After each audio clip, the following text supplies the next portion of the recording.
In the heart of the small, fog-shrouded town of Blackthorn, nestled between the dense, ever-whispering pines, sat a crumbling Victorian manor.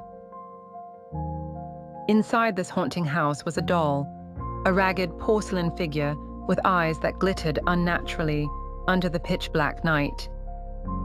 This doll, known as Eleanora, was infamous in the town for reasons no one dared speak of openly.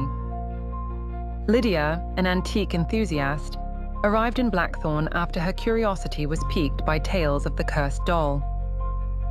Driven by a fascination with the arcane secrets of the past, she found herself at the doorstep of the Rutherford estate, the manor's off-hinged front door bemoaning her arrival with an eerie creak. "It's only a doll," she reminded herself, her voice barely a whisper against the muted air.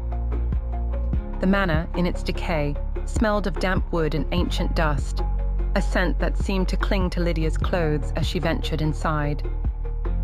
Her footsteps echoed through the empty halls until she reached the parlor where Eleanora sat, primly placed on a faded ottoman. The room was dim, the only light a flickering candle that cast long shadows, bringing to life the embroidered tapestry on the walls. Lydia approached cautiously, her eyes fixed on the doll. Eleanora's glassy eyes seemed to follow her, betraying a presence that sent chills down her spine. She tentatively reached out, her fingers grazing the cold, porcelain cheek. As if on cue, the candle flickered violently. The shadows danced more feverishly, twisting unnaturally around the room. Lydia drew her hand back, startled, half expecting the doll to leap into action. Determined to unravel the mystery, Lydia decided to spend the night in the manor. She set up a small camp in the adjacent library, where the scent of old books blended with the perfume of night jasmines creeping through the broken windows. When midnight struck, a strange sound echoed down the corridor, a soft, rhythmic tapping.